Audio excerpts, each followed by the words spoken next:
Donald Trump and Jack Smith had a back and forth battle of words this past weekend. Just after being arraigned on the Jan 6 indictment and then being released from custody, Judge Tanya Chutkan imposed certain restrictions on Trump, like she would any other defendant, right? And he was not to commit any new crimes, among other things. What does Trump almost immediately do? He posts on his social media a threat basically that was, if you come after me, I'm coming after you. Smith could have marched straight into court and asked that his release conditions be violated. They were already pretty lenient as it is. I mean, his property manager in the Mar-a-Lago case, he had a $100,000 bond set and can't leave the Southern District of Florida, the confines of that. And he's just a lowly property manager, right? Like, he didn't come up with this plan by himself. This is all Trump being the mastermind. But Trump's conditions, because for whatever reason, he isn't treated like anybody else. He has almost no conditions, no bail, no passport taken from him, no restrictions on travel. And here's a guy with his own 757 that can go wherever he wants, right? But one of the standard conditions is no new crimes, right? No, don't intimidate witnesses, don't commit crimes, things like that. Shouldn't be hard to do. And even the judge looked at Trump and said to him and spoke directly to him and said, "Do you understand, Mr. Trump?" And he said, yes. But of course, what does he do? He can't control himself. He says, if you come after me, I'm coming after you. And taken in context with another post that he had where he called all his prosecutors, and there are many, and Joe Biden, the fraud squad. Anyway, Smith could have walked straight into court and asked that his release conditions be violated and that sanctions be imposed, which could have been anything from incarceration, house arrest, monetary bail, travel restrictions, you name it.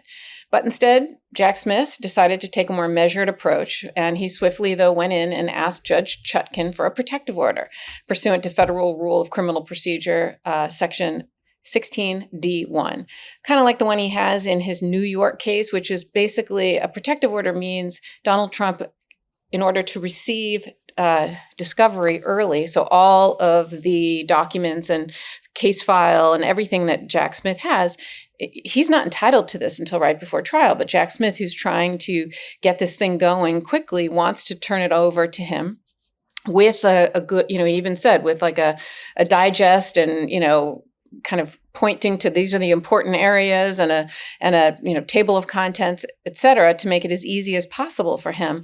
But he said, in order to do that, I want a protective order, which means there will be limits on what you can do with this information, right? And what Jack Smith said, the reason I need this is because look at this post that Donald Trump just posted about, if you come after me, I'm coming after you.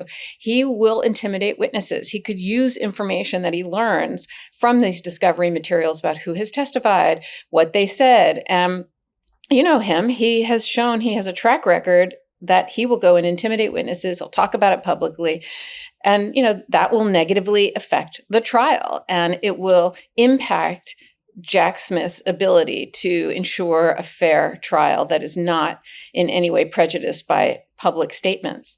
So Smith requested this protective order, which is reasonable, and also said if Trump has any comments, and this was immediately done on Friday, and said if Trump has any comments, he should have them by Monday, and he'll be available to meet and confer anytime over the weekend, phone calls, emails, whatever it is.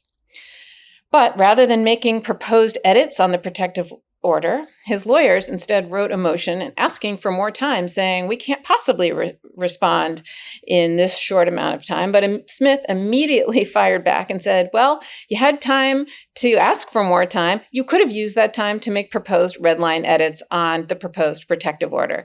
And since his lawyer, John Lauro, did what they called the full Ginsburg on Sunday. He appeared on all 5 Sunday news programs, and I guess that's a reference. I read somewhere this is a reference to the Monica Lewinsky lawyer, Mr. Ginsburg, who did this during the Clinton scandal, went on all the shows.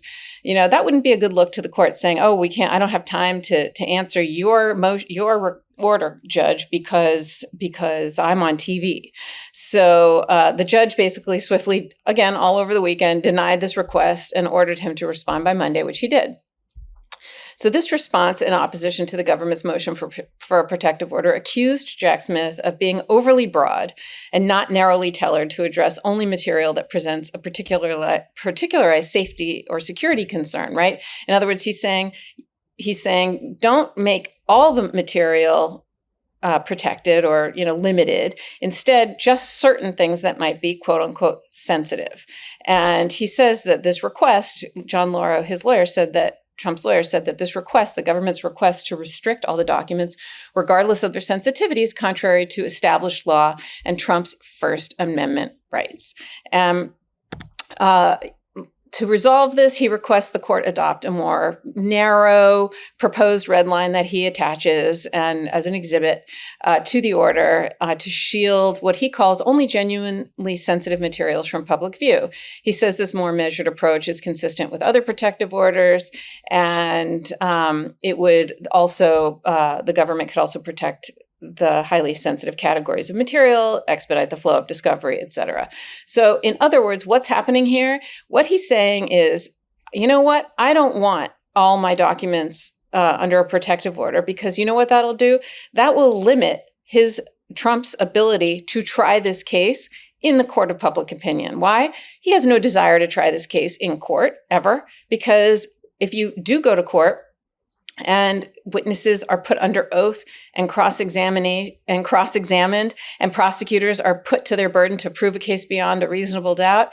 He doesn't want that because you know what? When that happens, he is going to get convicted. The evidence is overwhelming against him. He doesn't want that. Instead, he wants to lie and intimidate and bully and try this case in the court of public opinion.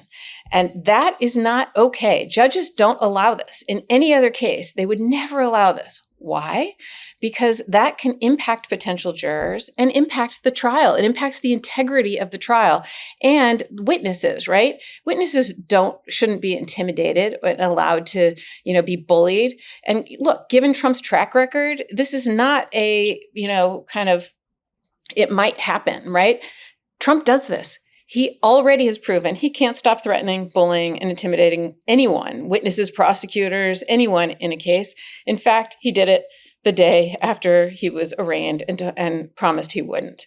So why is Trump being treated differently than other defendants? Legal scholars would argue because he's running for president, so he has an even heightened free speech right, and prospective voters, they have a right to want to know about these charges against him, and he has a right to defend himself because, after all, he's innocent until proven guilty. And I don't disagree with that in theory. And Trump makes it a point to constantly point out that this is his opponent's Justice Department that's doing it to him, which is really not true. The Justice Department, Biden's Justice Department said, we don't think, given the fact that Biden is running for office, that the Department of Justice should do this because of the reasons Trump is pointing out. And so what did they do? They appointed an independent special prosecutor. Trump doesn't like that, but that's what happened in order to get away from this idea of an opponent doing an investigation and a prosecution of him. So, that's just one of the disingenuous claims that his team is making. But the other thing that's really just disingenuous to me is, his lawyer is claiming that Trump has a free speech right, that all of this infringes on his free speech rights, right? He's running for office, and therefore there is a heightened kind of sensitivity to the fact that he has the right to free speech, and that has to be very, very narrowly tailored. But what they conflate and what they mislead people on, and what I think everybody needs to educate themselves on, is that the right to free speech, the First Amendment, it's not absolute. Not all words are protected all the time.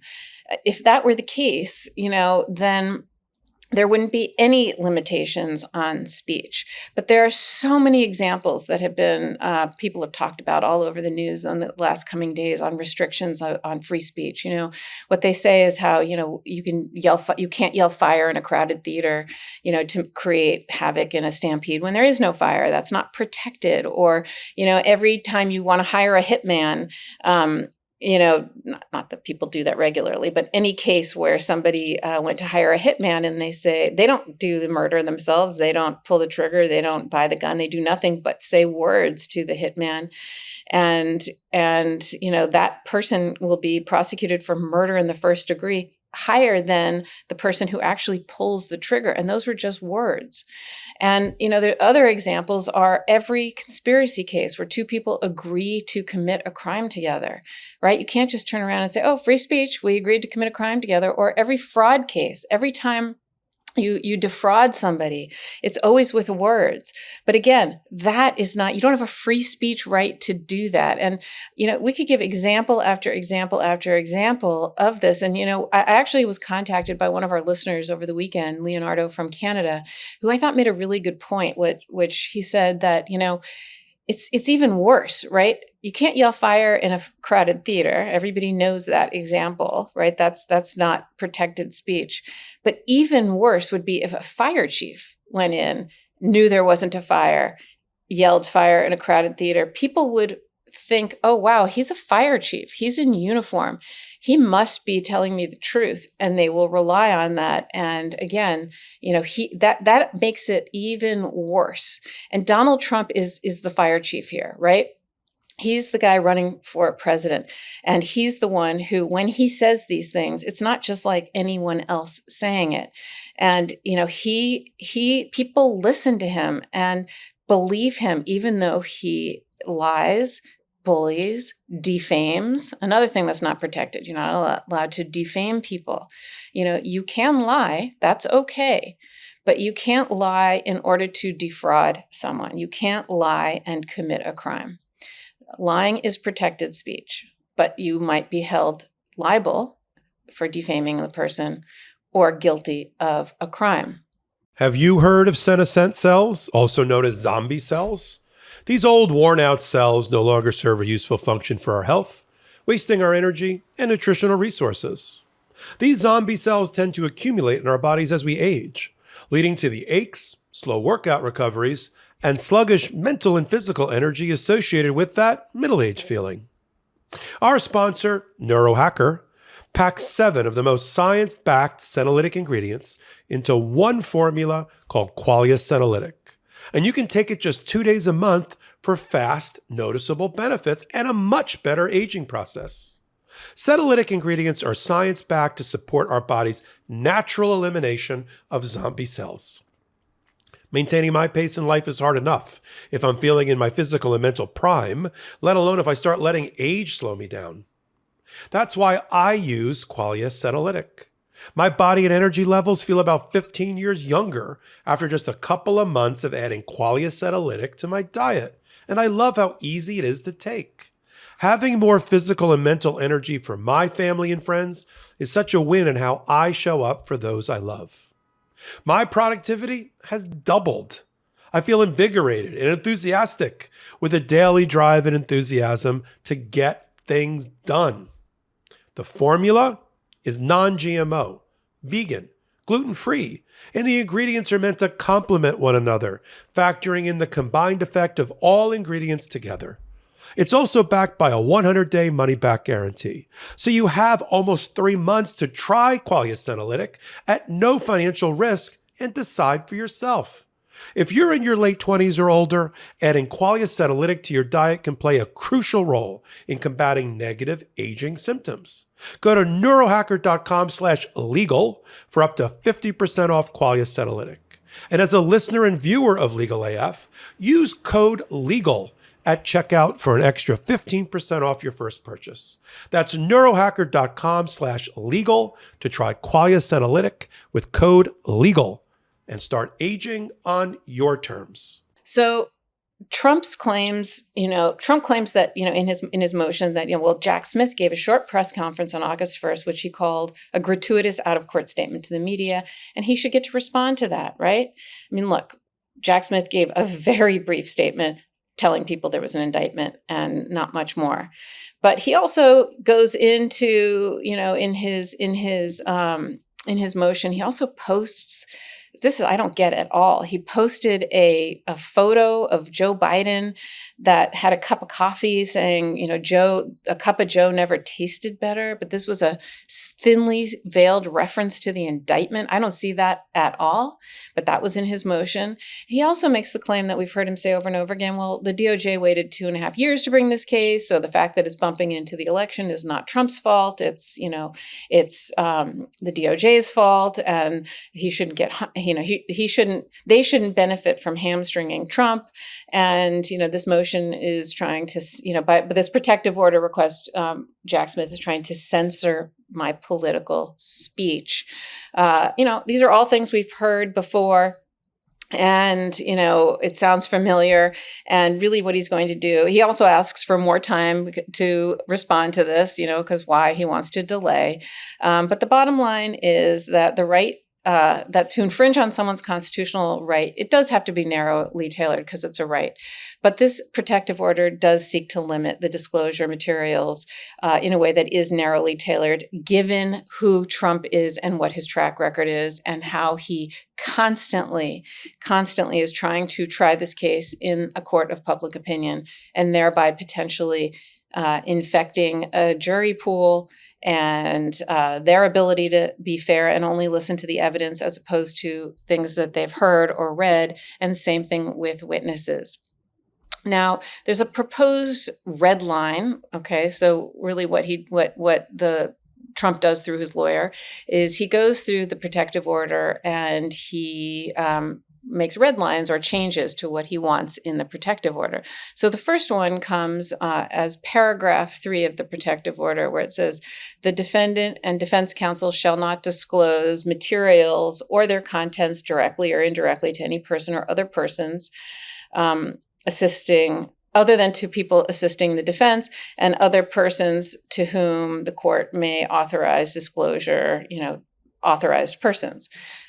The defendant wants to change that from not to disclose materials to not to disclose sensitive materials. He also wants to add in there, not just to his defense team or people assisting, the people who work for his lawyers, but he also wants to add volunteers. Okay, there are volunteers to his cause, I guess, that he wants to have access to this sensitive materials. Now, I don't know who these volunteers are, but that's what he wants to put in this order. He also says in his proposed order, that he wants to define sensitive materials as, again, the government's asking that everything be protected. He only wants to do sensitive materials, and he proposes a definition that includes things with personal identifying information, which Jack Smith had also had in there. Anything like grand jury subpoena material that Jack Smith also had in there. Material obtained through a sealed warrants. Again, Jack Smith had that in there. Sealed orders obtained by government filter team, which is like, they go through whenever there's if you were to go through Rudy Giuliani or John Eastman's cell phones as a prosecutor, you put a filter team in place, meaning someone who has nothing to do with your case. And what they do is they look for attorney-client matters, because Rudy Giuliani and John Eastman, presumably, just to name 2 lawyers, have other clients other than Donald Trump. And any communications on their devices would be protected under the attorney-client privilege. And so what the filter team does is they just filter that out, and the prosecuting team never gets to see that material. So that was in there. And what he crosses out, though, Trump, is what the prosecutor wanted in there, which was recordings, transcripts, interview reports, and related exhibits of witness interviews. Okay. And they cross that out and replace it with information regarding the government's confidential sources, which may jeopardize witness safety. So basically what he's asking for is, I want to know who your witnesses are, and I want to be able to talk about them publicly, and I want to be able to put pressure through my henchmen and others, and frankly bully them, put what their statements are out there and contradict them out in the public realm. So he also crosses out materials obtained from other government entities. Basically, that's the next kind of section. Oh, he also wants the government to conspicuously mark all such sensitive material. Whatever. Another section, Jack Smith says the parties may include designated sensitive materials in any public filing. And Trump adds, without leave of court, if all sensitive information is redacted, the parties may further file unredacted copies. He just wants to be able to put sensitive material out there. And similarly, it goes on and on about sensitive materials more, that they can introduce unredacted copies of things. He just wants to be able to put everything out there, again, to try this case in a court of public opinion. So this is where we are. We have this proposed order from Jack Smith, and then we have the response from Trump, which is kind of ridiculous, and it is also disingenuous.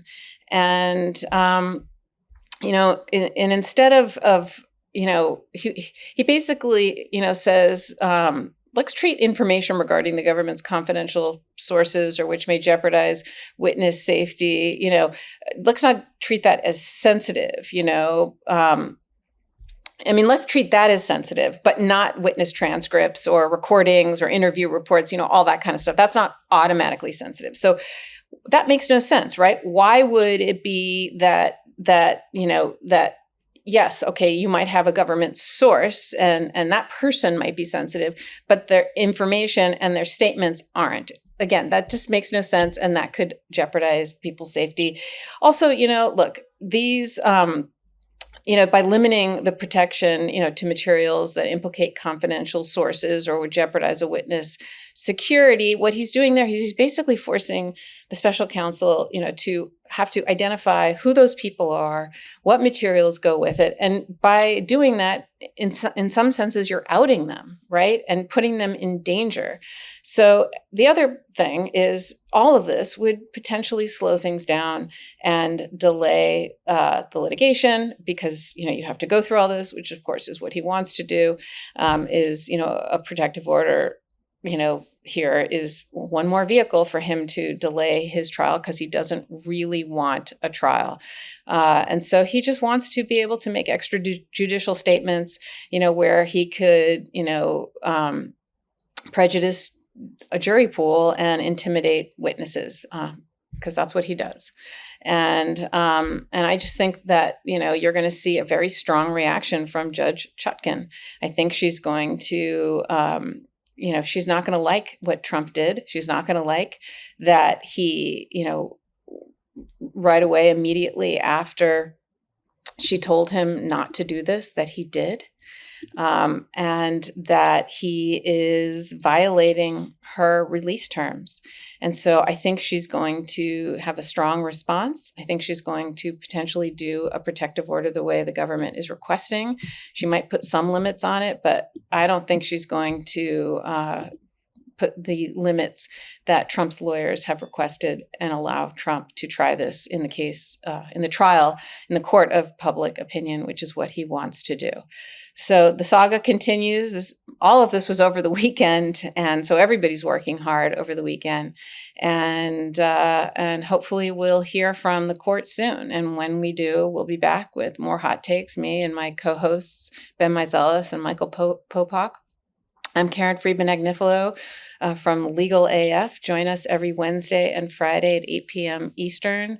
And thank you so much for being so supportive and for being great followers and for being so participatory. I loved that I get emails, I get, communications, people give ideas and thoughts, and, having such an engaged audience has really been great for all of us and super helpful, and keep up the good fight. Hey, Meidas Mighty. Love this report? Continue the conversation by following us on Instagram at MeidasTouch to keep up with the most important news of the day. What are you waiting for? Follow us now.